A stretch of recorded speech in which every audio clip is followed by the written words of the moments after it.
আসামোলজি চেনেলটোত আপোনালোক সকলোকে স্বাগতম জনাইছো। আজিৰ ভিডিঅ'টোত বিভিন্ন প্ৰতিযোগিতামূলক পৰীক্ষাৰ কাৰণে গুৰুত্বপূৰ্ণ কেইটামান সাধাৰণ জ্ঞানৰ প্ৰশ্নোত্তৰ উল্লেখ কৰা হ'ল। ভিডিঅ'টোৰ প্ৰথম প্ৰশ্নটো হৈছে অৰ্থনীতিৰ লগত জড়িত জিডিপি আৰু এনডিপিৰ সম্পূৰ্ণ অৰ্থ কি?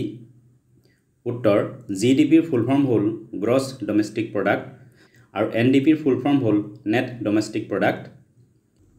দোলা নৃত্য কোন সম্প্ৰদায়ৰ লগত জড়িত? উত্তৰ দোলা নৃত্য চাহ জনগোষ্ঠীৰ চাওতাল সম্প্ৰদায়ৰ লগত জড়িত। বলবম উৎসৱ কোনটো মাহত পালন কৰা হয়? উত্তৰ বলবম উৎসৱ শাওন মাহত পালন কৰা হয়। ইংৰাজীৰ জুলাই আৰু আগষ্ট মাহ পৰে। গছৰ বয়স নিৰ্ণয় কৰা পদ্ধতিক কি বুলি কোৱা হয়? উত্তৰ গছৰ বয়স নিৰ্ণয় কৰা পদ্ধতিক ডেন্ড্ৰক্ৰনলজি বুলি কোৱা হয়। কৰ্ণাটক আৰু মহাৰাষ্ট্ৰৰ মাজত কোনখন ৰাজ্য অৱস্থিত? উত্তৰ গোৱা। গোৱাৰ ৰাজধানী হ'ল পানাজী। দাল বাটি চুৰমা কোনখন ৰাজ্যৰ এক জনপ্ৰিয় খাদ্য? উত্তৰ দাল বাটি চুৰমা ৰাজস্থান ৰাজ্যৰ এক জনপ্ৰিয় খাদ্য। উৰ্পদ বিল কোনখন জিলাত অৱস্থিত? উত্তৰ উৰ্পদ বিল গোৱালপাৰা জিলাত অৱস্থিত। গিৰ গাই এই প্ৰজাতিৰ গৰুবিধ বিশেষকৈ ভাৰতৰ কোনখন ৰাজ্যত পোৱা যায়? উত্তৰ গুজৰাটত। য়াংগন ঠাইখন কোনখন দেশৰ অন্তৰ্গত? উত্তৰ য়াংগন ঠাইখন ম্যানমাৰৰ অন্তৰ্গত। য়াংগনক পূৰ্বতে ৰেংগুন বুলি জনা গৈছিল। ম্যানমাৰৰ ৰাজধানী হৈছে নেপিডো।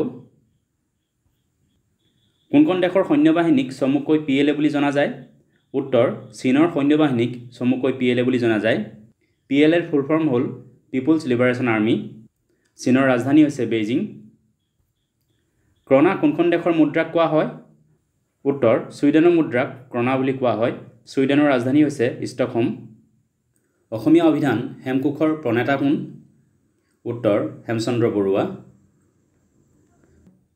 কোনখন দেশৰ পৃথিৱীৰ ভিতৰত আটাইতকৈ বেছি কথিত ভাষা আছে? উত্তৰ পাপুৱা নিউ গিনি। এই ৰাষ্ট্ৰ অষ্ট্ৰেলিয়াৰ উত্তৰত আৰু ইণ্ডোনেছিয়াৰ পূব দিশত অৱস্থিত। পাপুৱা নিউ গিনিৰ কেপিটেল হৈছে পৰ্ট মৰ্ছবি। অপাৰেশ্যন চেছা কি বিষয়ৰ লগত জড়িত? এই অপাৰেশ্যন লঞ্চ কৰা হৈছিল ৰঙা চন্দন কাঠৰ লগতে বিভিন্ন কাঠৰ অবৈধ সৰবৰাহ বন্ধ কৰিবৰ কাৰণে। এৰোপ্লেনত থকা ব্লেক বক্সৰ ৰং কেনেকুৱা? উত্তৰ উজ্জ্বল কমলা ৰঙৰ অৰ্থাৎ ব্ৰাইট অৰেঞ্জ। ফলিক এচিড বুলি কোনবিধ ভিটামিনক কোৱা হয়? উত্তৰ ভিটামিন B9ক ফলিক এচিড বুলি কোৱা হয়।